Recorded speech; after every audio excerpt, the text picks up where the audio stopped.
We have with us Dr. Carlton Brown, and he has a company called Marshall and Brown, and they provide a number of products, food products and other products and drinks, and he's going to tell us about his journey right now. Welcome, Dr. Brown. Hello. Hi, Dawn. How are you? And thank you very much for inviting me on to see you. Nice to see you again. Nice to see you too. And I'm well, and I'm sure you're well too. Almost every week I hear about a new product or a new project that Dr. Brown is doing. We're together in a business WhatsApp group, and it's really nice because you get to find out what various entrepreneurs are doing. And Dr. Brown is a very busy man, I've got to tell you. He's very, very busy. In fact, very recently, your rum got a shout out, didn't it, on a TV program? Yeah, that's right. Thank you. Yeah, so we were on Channel 4 breakfast brunch with Ian Burrell, the rum ambassador. Yeah. And he took one of our rums, our dark rum, and promoted it on the show with a cocktail. And it seems like the audience fell in love with Marshall and Brown dark rum. So that was really lovely to see, and getting experts like people like Ian Burrell, who's outstanding in his field, to promote it, which just speaks volumes for the brand. So yeah, absolutely. we were pleased. And there were about 4 or 5 people on the panel who were tasting the rum cocktail, and they were getting very merry, weren't they? They were giggling away. Oh my goodness! They got excited, but they tasted a bit of the Caribbean. All of a sudden, they got so excited. They were so giggly. I was like, oh, okay. This rum must be quite potent, then.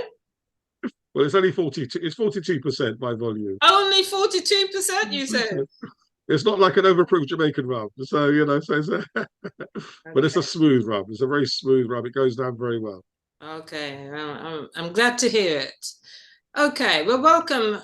We're going to talk a little bit about your journey to where you are now. So, could you take us back to your childhood? Give us an idea of your background, your education.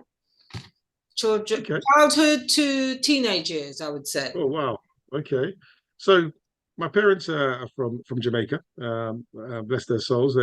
My mum was from a place in Spanish Town, a place called Linstead in Jamaica. So she was very much, for me, was very much the entrepreneur in the family, more so than my father was.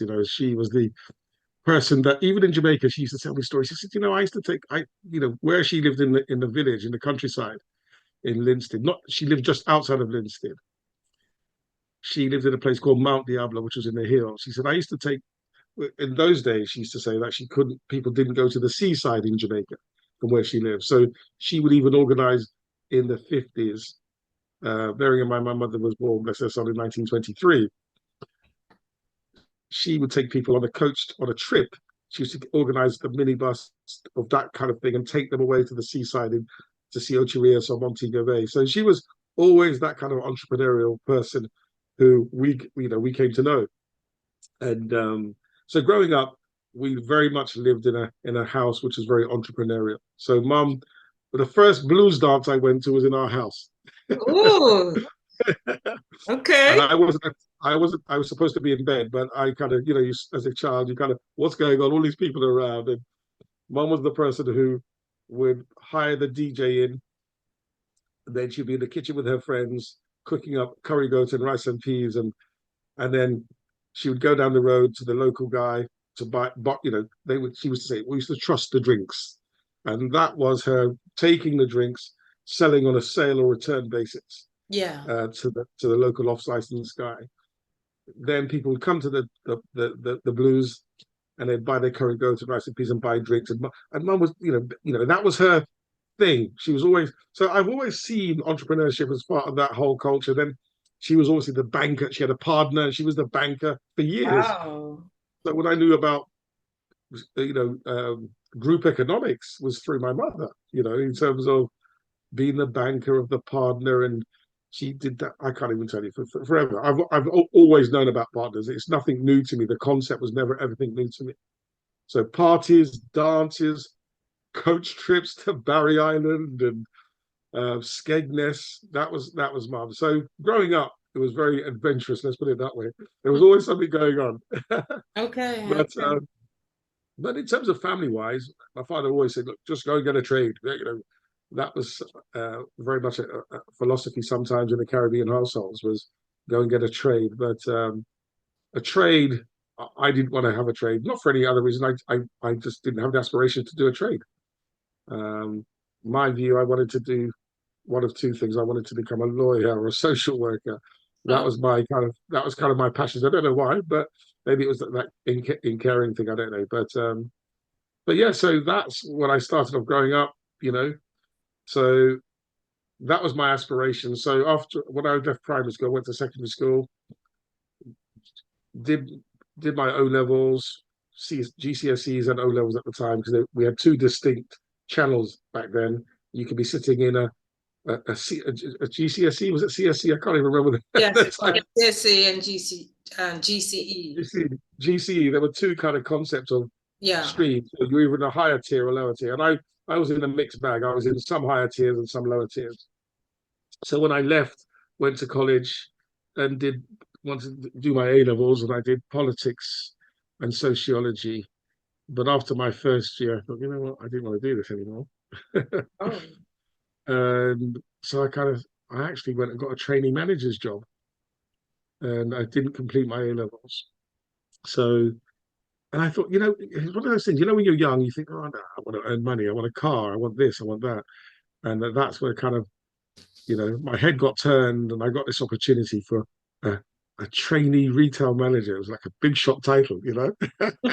So, so there's me thinking I'm going to go and do this job, and I did. I went to work for a company called Mr. Byrights. You may or may not know Mr. Byrights. I started off as a training manager with Mr. Byrights, and that's where I started my career in retail. And eventually, I became a branch manager very reasonably quickly, to be fair. And I think, um, I got excited about understanding about business and retail and doing well. I always wanted to, whatever I did, I always wanted to do well. Whether I played sports at football, which I loved at the time, or cricket, whatever I wanted to win, and similarly when I got into this career of Mr. Byrights, how quickly can I become a manager? That was the thing. How quickly can I get a manager? And so I got on the track and started to do that. And then, when I was 21, I kind of bought my first house. Um, and that was, starting my career journey. And I thought I was always, as I said, family wise, felt mom was very much my inspiration in terms of direction, and I saw what she was doing. And at the time, it was like people, get a property, do this, do that. And so working as a manager, then got the opportunity to purchase a house. So that's where the journey started, really. And but 3-4 years into my career at Mr. Byrights, I can always remember there was a customer came in one day, and this guy said to me, "Do you know what?" He said, you should go into sales. He said, you know, you're really good with people. You've got this going on." And he said, you should be doing it. I think you could do a lot more for yourself. And I Oh. realized, and I thought that was really nice. And I said, what do you do then? He said, well, I actually run an insurance brokers, and we're looking for insurance agents. Oh. So he was a customer, and I was selling to him as a customer at the time, not realizing actually he saw something in me at that time that said, actually, I think you can do a good job.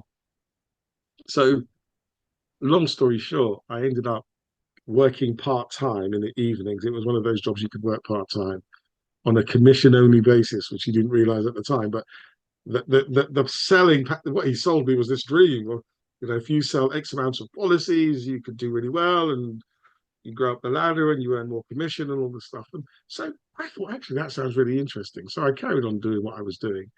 But I also did this part time, and actually it worked out okay. I Oh. actually quite, I enjoyed this selling stuff and this insurance stuff, and I thought, So I think it was 5 years. I was at Mr. Barrett for 5 years, and I then got this appetite to think, well, actually, I know there's more I can do. There's more I can do here, and I decided to think about a new career change, and so I think I wanted to go into sales. Uh, but I wanted to go into a career of sales, as opposed to just a job in sales, if that makes sense. Yes. And then it was interesting that my wife, many years ago, the Evening Standard on a Thursday used to have the jobs pages. Yeah. And that was your go-to on a Thursday. You go to the Evening Standard, what jobs, what are the vacancies? And she saw this job advertised for a company called Rentokil Initial. And unbeknown to me, she sent my CV to them. She sent my CV off. The next minute, I've got granted this interview. Because, I said, look, I'm a bit frustrated at Mr. Byrise, career-wise, it's kind of, not, I'm a manager. There's the career progression path is limited. So anyway, she sent off my CV. A week or 2 weeks later, whatever it was, I can't remember at the time. I got granted this interview. And she said, "Look, I sent off your CV." Okay. I then ginned up on what the job was about. And anyway, I went to see. I went for this interview for this job at Rentokil, and I got the job. Isn't this a Now, pest control company? Rentokil, well, not only were they the largest pest control company in the world, they did cleaning services, they did tropical plants, Oh, really? they do security, they do medical services, healthcare services. Now, Oh, the division I went to, which she applied for at the time on my behalf, was the pest control division, believe it or not. Now, at the time, they were the 48th largest company in the UK on the FTSE 100 stock exchange. They wow. employed at the time, I think, about 180,000 people globally. They were in 20 odd countries around the world as well. They were a huge organization. So here's the challenge. So you went for the interview. They said, "Yeah, we like you. We're going to give you this job." And the salary was less than what I was earning. But they said, "Well, the salary is this, but you get a company car."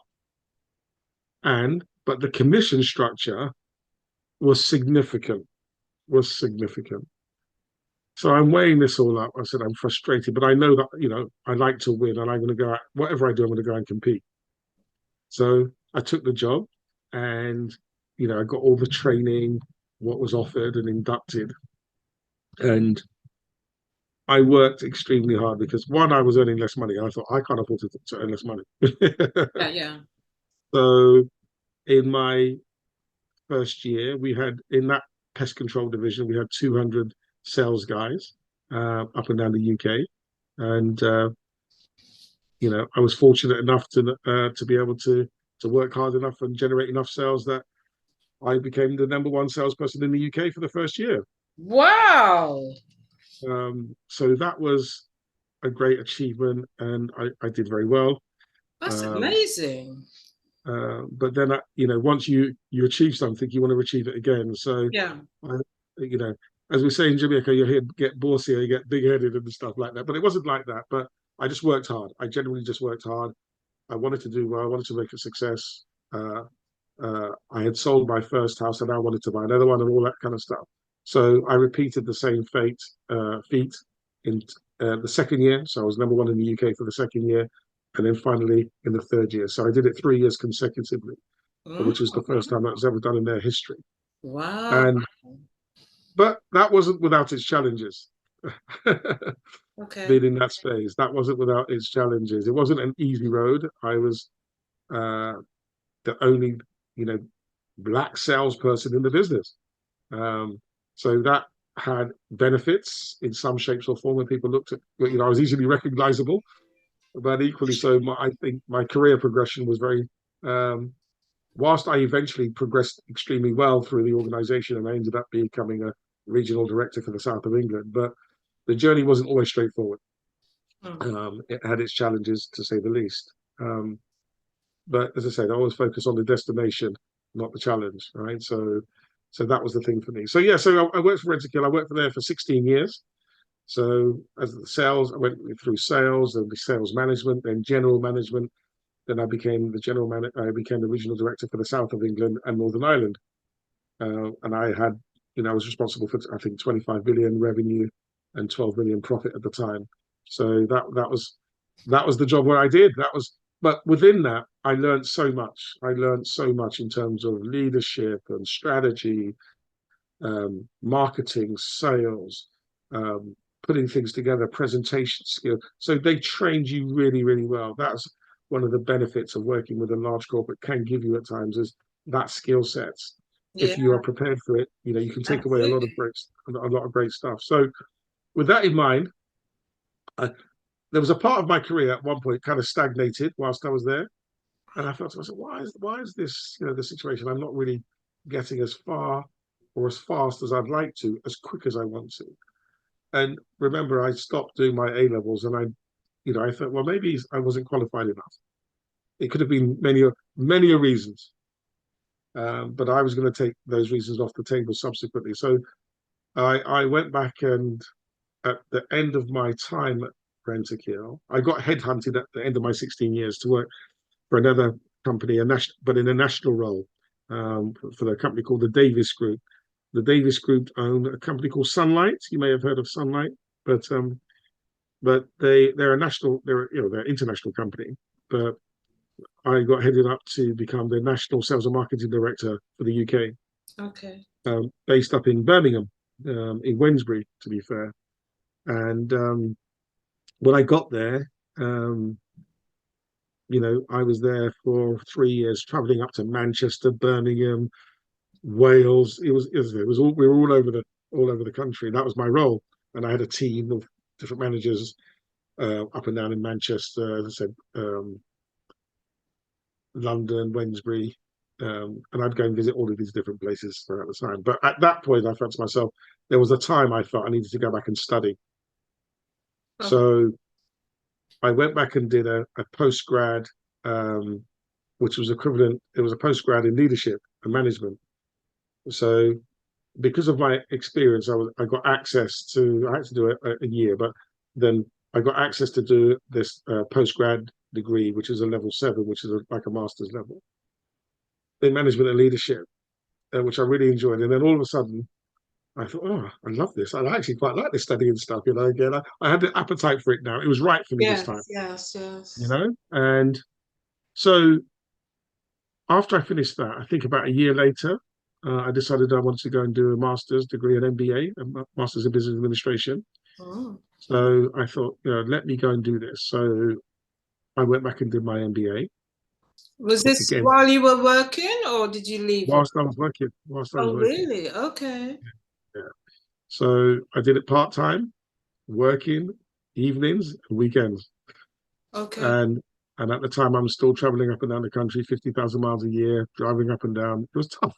But I think, like, Dawn, it's like anything else. I think when you really have an appetite for something and you really want to do something, it's possible to do it. Hmm. We don't look at the obstacles, we look at the opportunity. Yeah. So me, I was looking at the opportunity. But at the time, I had a reasonably young family. So they were saying, you're always away. I would leave home on a Thursday evening. Sorry, I would leave home on a Sunday night often. I would drive up to Birmingham, um, stay in a hotel, ready to get into the office at 7 in the morning or 8 in the morning on a Monday morning, Yeah. and then from Birmingham, I'd stay in the office in Birmingham in Wednesbury. Then I'd drive up maybe Monday night or Tuesday night. I'd drive up to Manchester. I'd stay overnight in Manchester, go to the office in the morning, and then maybe drive back down to London by Thursday. That was my whole life. Yeah. Yeah. And people say, "Oh, you got a nice job, you got a nice car, you got a great perks and that." But actually, your life is just in hotel rooms, working. And when you're on your own in a hotel room, all you're doing is working. In truth, that was it. You know, Yeah. you Yeah. Yeah. and but no, it was that I shouldn't complain. It was a great job. It was a great job. I had great opportunities. I learned a lot. Again, I'm now at a different level. I was a more strategic level in running a business. So I looked at it, and my wife at that time had started her own business. She had opened up a, a wedding shop several years earlier, Hmm. in Romford, and then she opened up her second one in South Woodford. Oh, wow. Um, so she had about, I don't know, 15 staff. She was going really, really well, doing really, really well. But in Woodford, it's funny how things work out, right? Serendipity or whatever you want to call it. She had the building, she had the ground floor, the first floor was the warehouse and storage. and the top floor was empty. So when my old days at Rentokil, the old finance director and myself used to talk about many, oh, Carlton, we should open up our own. What this is when I was in the hygiene washroom business. So we used to do sanitary bins, air fresheners, hand dryers, sanitation units, all of this kind of stuff. And we said, yeah, we should do it one time. Yeah, we'll get around to doing this. Long story short, I was at the Davis Group, Sunlight, and I get this random call in about my halfway through my third year. Carlton, he said, how are you doing? My old finance director. He said, oh, yeah. He said, remember those years ago we used to talk about doing this? I said, yeah. He said, do you fancy doing it? Okay. Well, let me think about this. So bearing in mind I was studying and all sorts of things. And okay, so finished the studying. And I think the end of year 3 going into year 4, we connected again. I said, yeah, okay, let's do this thing. And I've got the place we can start our business from, which is the top of my wife's wedding shop. So that's what we did. We started a washroom hygiene business, and we took it. We had it for 7 years. We took it from 0 to 1 million revenue in that period, and we sold it. Oh, He well went his done. way, I went my way, and that was it. But it was interesting. When we think about business, we had a great relationship at the very beginning, and then you could see that I know it could have been me as well. So I've got to, you always got to take responsibility for your own actions as well, right? So, but towards, I'm not sure if he fell out of love with the business or whatever, but he wasn't coming into the office as much, and so I thought, you have to be so careful about when you start something that someone's in it for the same reasons you are, and they're gonna want to see the journey through. So towards the end, it was let's just sell it, right? Because you're doing too many other things, whatever you're doing, and you're not concentrating on the business. And he was an accountant, all the rest of it. And similarly, I thought to myself, you know what? Yeah, I can see where this is going. And so I thought, well, what I wanted to go back and do is go back to my consulting career. I started doing some consulting work. So I think at that point, I wanted to go back and, how dare I say it could have been madness. I went back and started to study my PhD for my doctorate. Okay. So once we sold the business, I was in the last throes of finishing my PhD. And my doctorate was on business performance management. So Oh, what made people perform at their optimal best whilst doing certain parts of their business. So that oh, was the focus of what I did. So yeah, so that was interesting. And since then I've been consulting, Dawn. I've been working with organizations, whether that's on business strategy, whether that's working with SMEs and helping them, or whether working with corporates or the public sector, helping them. okay. We could, whether it's strategy or sales or marketing or diversity and equity. That's the sort of stuff I've been doing. So yeah, so there's a there's a potted history, Dawn, of that. Okay, so when did Marshall and Brown arrive? The idea for Marshall and Brown. So Marshall and Brown is named after my mother and my mother-in-law, bless their souls, right? Oh, So it's two beautiful, amazing Jamaican matriarchs. oh, that's beautiful. So Eugenia Marshall and Olive Brown. So that's where the company name comes from. So what was interesting about that is my mother-in-law, Eugenia, she used to work, she was the first female bar manager in Portland back in when she was growing up in Jamaica. Back then, it was very rare it was non-existent at that time for females to be the bar manager. And so Eugenia was the first female bar manager. She was a strong, confident woman. She really was. And she was articulate, but she was passionate. She was a great cook, but she was also, she was instrumental in the bar. And my mother on the other side, as you know, she was very much entrepreneurial, but also she was a great cook. And so again, in addition to doing dances, and she would also do catering. Someone's got to dance. Oh, call Olive. She would sell patties, bake cakes at Christmas. She would do Mhm. everything like that. So Marshall and Brown came from the concept of paying homage to those two individuals, traditions of Jamaicans, as it were.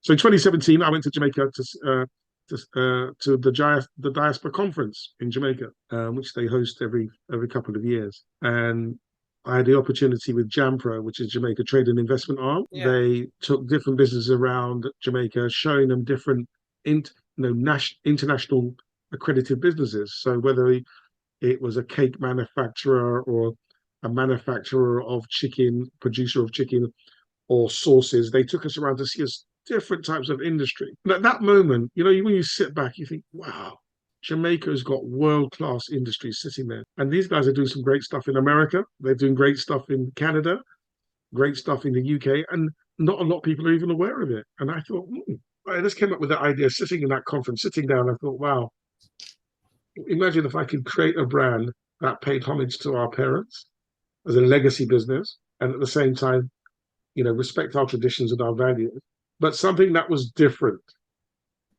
something that was premium, but represented Jamaica in a real positive way. So when I say Marshall and Brown, I say Marshall and Brown, Jamaica's finest. Okay, fantastic. Do you know what? I think it's amazing that sometimes when you go out of your normal environment, whether it's away from the office, away from home, you're sitting in a conference or seminar, it's amazing what great ideas can come to you. Yeah.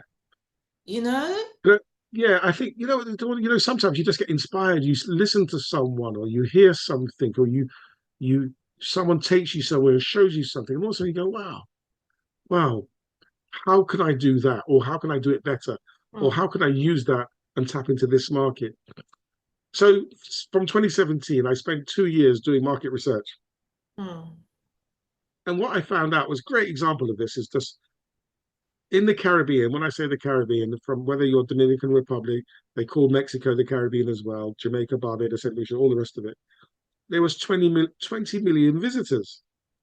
So, and I thought to myself, if 20 million people are visiting the Caribbean per annum, and you've got whether that's on a cruise ship, whether that's flying out, they are tasting food from the Caribbean. They're tasting drink from the Caribbean. Then I, obviously being a researcher now, I understood that how to go and do some market research. And what I found in some of the research, like Mintel reports, that world or national foods or international foods or ethnic food, whatever you want to call it, the trajectory was on the growth. And they were saying that ethnic foods, as what one of the reports said, was going to grow to 2.36 billion. Yeah. Billion. Well, that's a big market, right? Yeah. So I said, well, okay.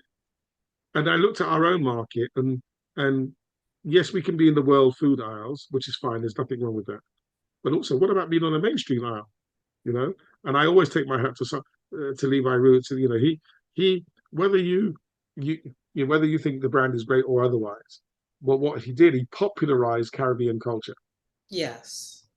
And that opens a lot of doors when people are familiar, or at least with the concept of something in terms of their own mind. Oh, I could buy, oh yeah, isn't that like Levi? Whatever, so, well, but that's his brand. He hasn't got his brand, but maybe we can try this one. And it's that kind of opening up the door. So, I've got to take my hat off to the guy and salute him in that respect, because, he's popularized a lot of the brands that we see today. So that was it. The market research, 2 years, 2019, we started in 2019. And then a year later we had COVID.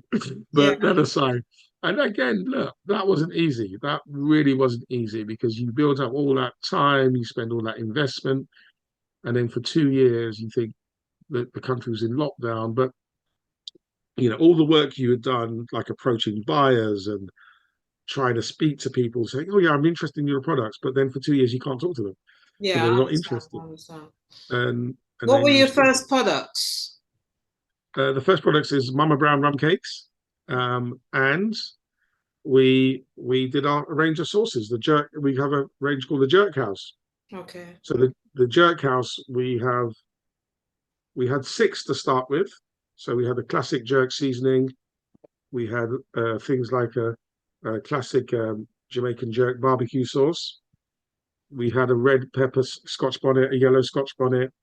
We have a Jamaican mustard sauce. Now, Dawn, if you've not tasted our mustard sauce, you must taste it. It is amazing. It also won a Great Taste Award. It's amazing Wow. taste. And then we Okay. had a jerk sauce as well. I'll put that on my to-do list. All right. So Okay. yeah, so we started off with sauces and we started off with cakes and also Jamaican rum truffles. So chocolates with Jamaican rum inside of them. So again, we do three flavors in something like that. We had a vegan version, we had a regular, and we had a salted rum caramel. But our vegan one also won a Great Taste Award. So these are national awards, by the way. So when I say a Great Taste Awards, this is a national award which is vetted by retailers, buyers, chefs, etc. They shortlist them, they taste them, they pull them apart. We've sent other products in, and sometimes they don't land as well as they think they should do. But so far, we've been blessed enough to pick up 4 Great Taste Awards so far in our short period. But 2 years were really difficult for us. The COVID time was really so. It's almost like you feel like you start again, almost Yeah. contacting with the buyers again. Yeah. So there's an old Buju Banton song that says it's not an easy road. Yeah. The glamour and the glitter they think is a better rose, but it's tough. It can be challenging as an entrepreneur. That you've got to understand that sometimes there are things not within your control. So are these products being manufactured in the UK or in Jamaica? Bit of both. Oh, a bit of both. Okay, great. Yeah. So authentic Jamaican recipes. So our teas, are manufactured in Kingston. Okay. Our rums from Jamaica, but the chocolates are produced here. So there's certain things you can't, you don't want to bring a whole lot of chocolates. By the time all of that stuff logistically doesn't make sense. Okay. So what teas are you doing? I'm gonna put your website up on the screen so that people can see the range of your products. The company is called Marshall and Brown. Mm-hmm. And I've got to say, the range of products that you have is just stunning, really. So the teas, is answer to your question, Dawn. The teas we do from Cersei to sorrel and ginger, to peppermint, to moringa. So there's a variety of different teas that you can get. So there you go. But again, we're updating some of this because, as I said, we've just introduced some new products as well. So if you think about the rum, as you go to the rum, for example, or the truffles, you can click on the truffles, which one you wish.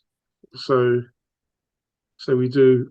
I mean, again, we didn't start off with this, but we've introduced this since in the last year.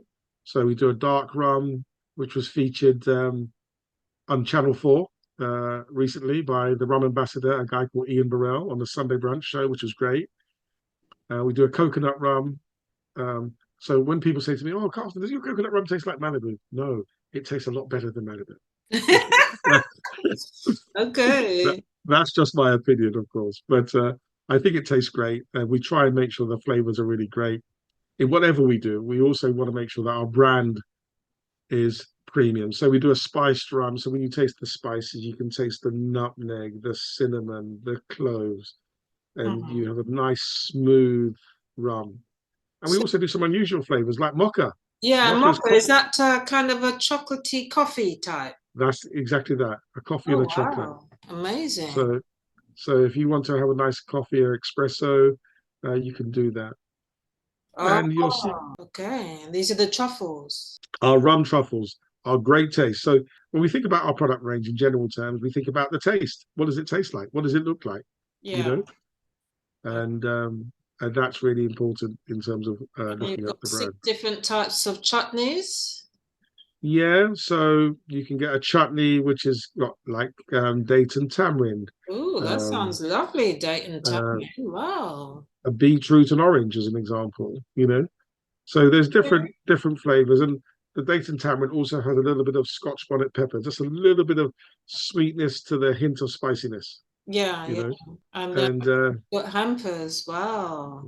So if you go to the top there on the right-hand side, that's the Kingston hamper. Yeah.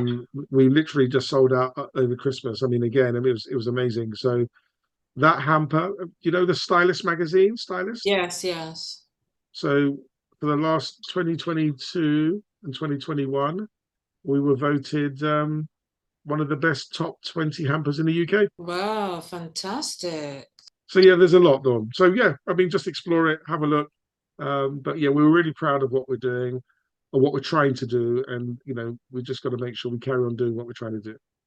Okay, all right. And you also do non-food products in terms of a spa range. Yep. So as you can see, the names of the products are called, in this case, Sheba.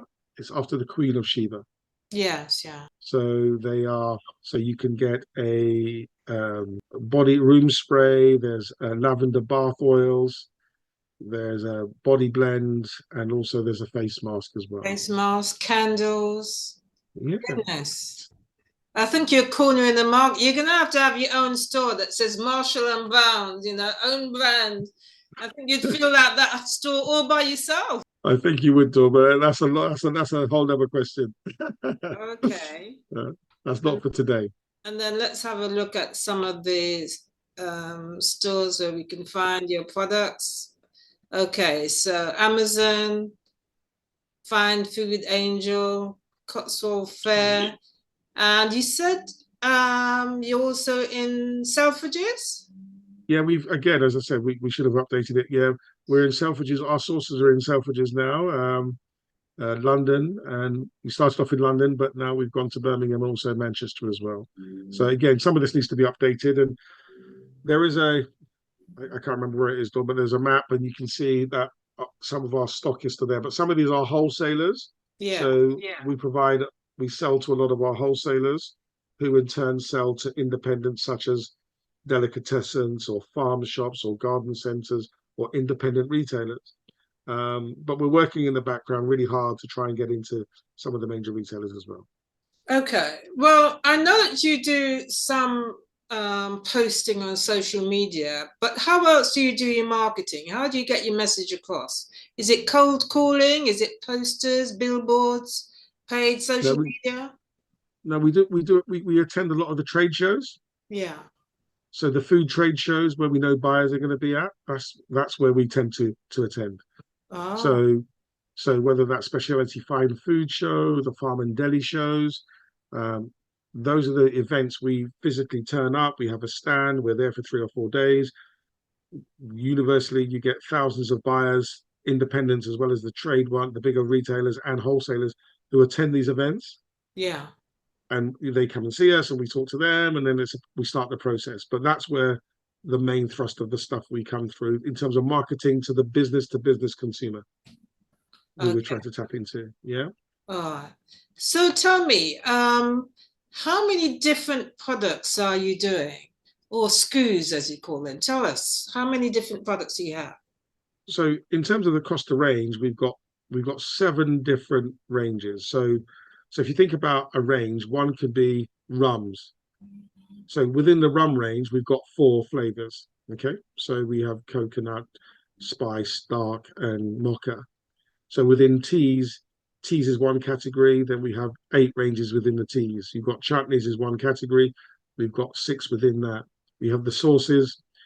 The sauces we have, there was 6. We've now just added 2, which are due to be released. We're going to be doing a launch probably in April of those 2 new ranges added to that.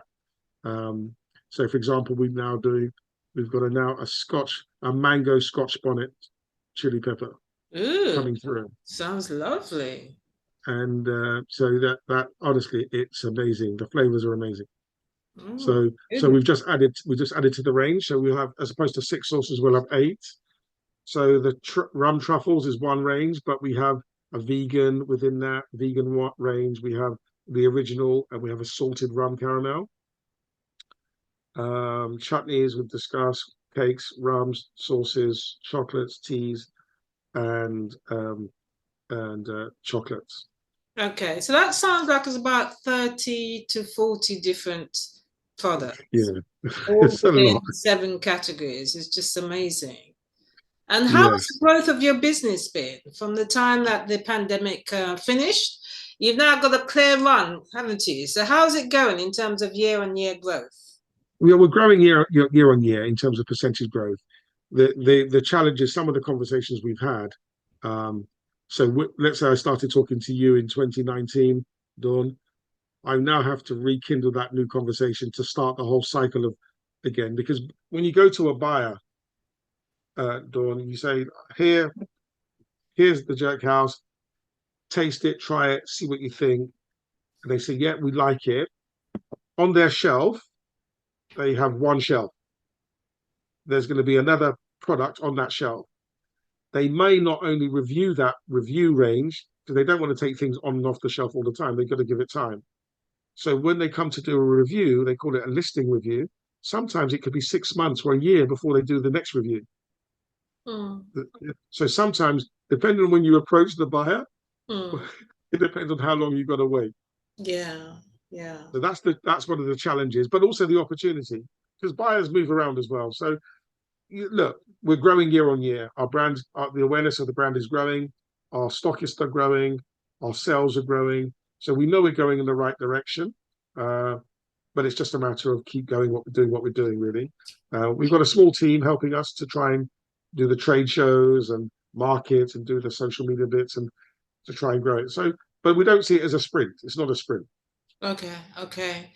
What about the mainstream supermarkets like Tesco, Asda, Sainsbury's, M&S? All of those we're talking to. You're talking to. Okay. All right. At different stages with all of different. I say all of them, apart from one you mentioned there, but we're talking to quite a few of them over the time, and some will be a yes, some will be a no, or it might not be not now, and it's that Yeah. you might have to wait sometimes. So it's just about keeping focused on the process. Well, you have more than enough products to, have a whole big section in all of those stores. So I would hope that, within the next year or two, you'll be taking over. Well, that's the intention. That's the objective, is to grow it and to build a long, sustainable brand and business. So there's a legacy brand. So as I said at the beginning, it's Marshall and Brown, and when I first saw our brand in Selfridges, it was like, wow, I wish my mum was here to see that. It'd have Oh. been it'd have been an amazing story. Was she around when you started the business? Did you tell her that Yeah, this was her name? yeah. And we launched it at the Jamaican High Commission, and my mum was there, and it was a Oh, moment. You get those proud moments in your life, and that was one of them for me, for sure. oh, that's fantastic. Okay, then you proceeded to do a report around Black entrepreneurship. Tell us about that.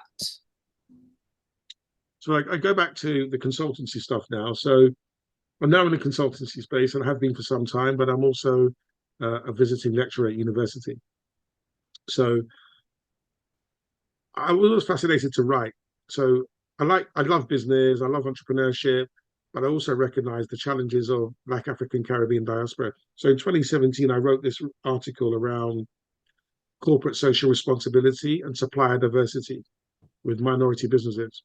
Mm. But in 2021, I wanted to think about actually post the murder of George Floyd, just to really understand in the UK what was the Black entrepreneur experience in the UK. So I wrote this report called the Black Entrepreneur Report, which is really looking at what are the challenges and also the opportunities for Black entrepreneurs in the UK.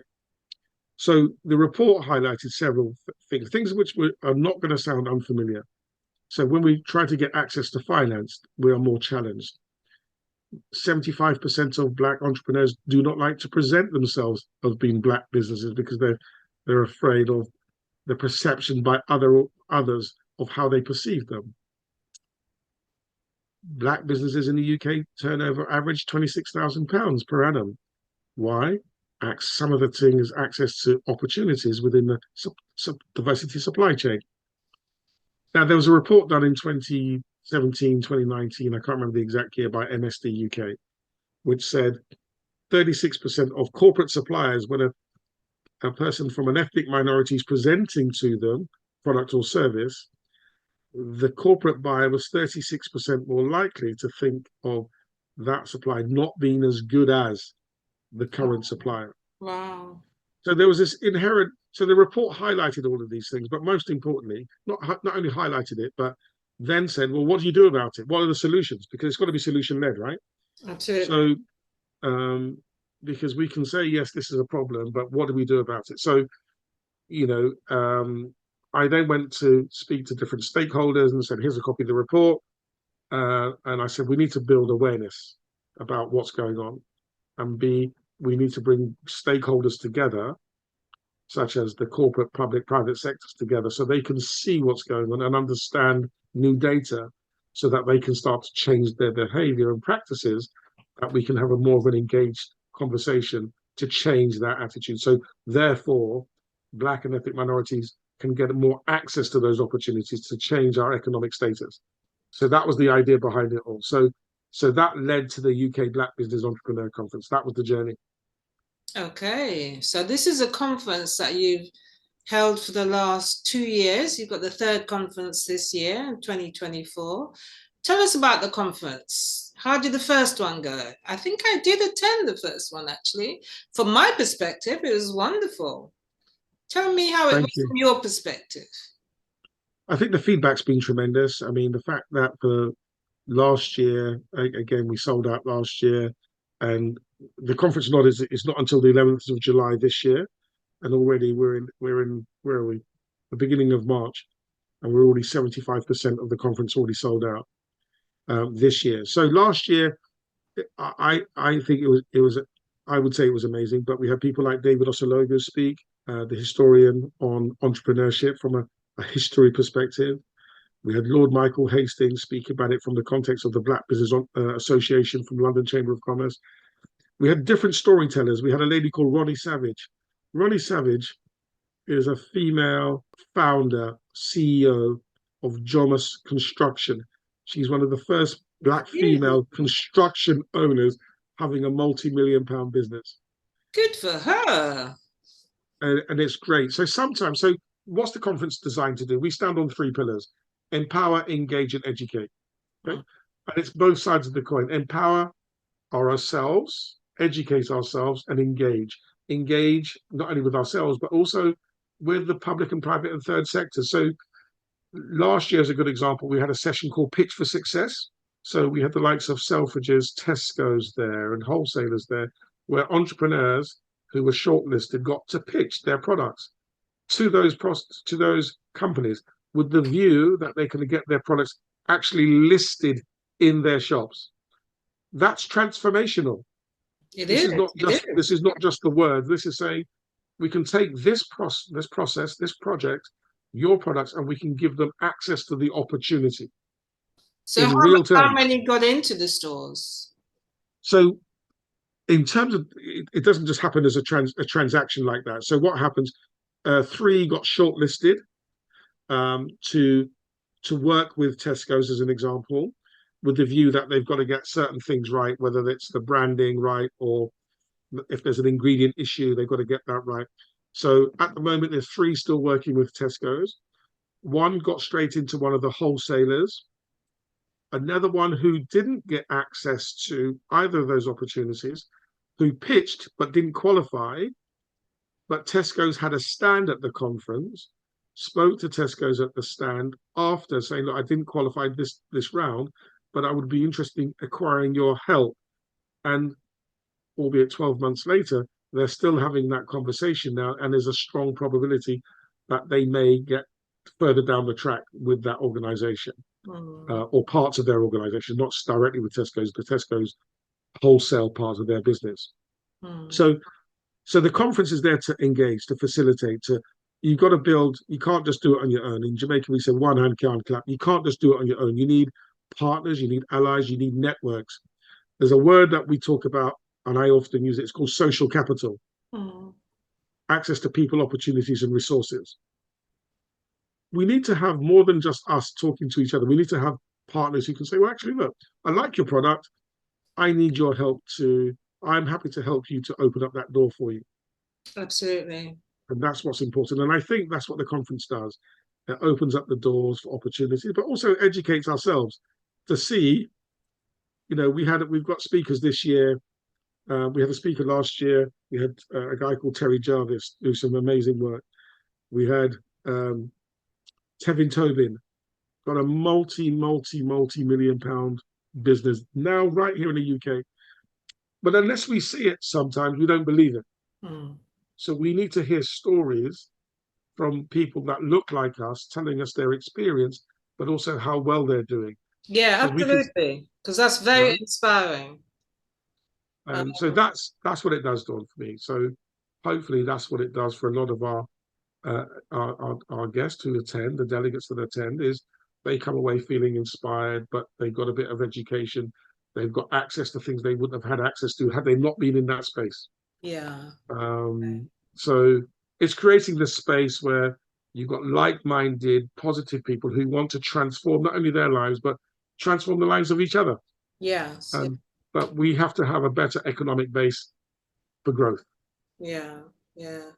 Well, I think what you've done is tremendous, Thank you. really helping in several different ways. Yes, you're producing a large amount of products for your own business, but you're also trying to help the Black business community in terms of showcasing success and opening doors with corporates. And I think that's wonderful. So well done, Dr. Brown. Thank you. Well done. Thank And you continue to grow year on year, perhaps doubling every year from now on, eh? Amen. Thank you for that. I appreciate that. Thank you. Thank you. And it's a pleasure to have you as part of the business group with Black Economics. Yeah, you help to inspire others, and I'm sure others' stories are inspiring you as well. So be encouraged. Thank you. And thank you for the work you do, Dawn, because it's important. Okay, thank you. I appreciate it. All right, well, we have come to the close of this interview. Thank you very much for your time today. I will put underneath the video your website and your social media handles so that people can connect with you directly and hopefully get some more sales for you. Indeed. Well, Dawn, I'll have a glass of rum for you. Yeah. Thank you. Okay. I'll have to get hold of a real physical bottle at some point. No, don't worry, Dawn. We'll make sure you're looked after. Well, hopefully we'll see you at the conference this year. Yes, hopefully. I'll make sure I try and wangle it somehow or the other. All right, take care. Bye. Bye-bye.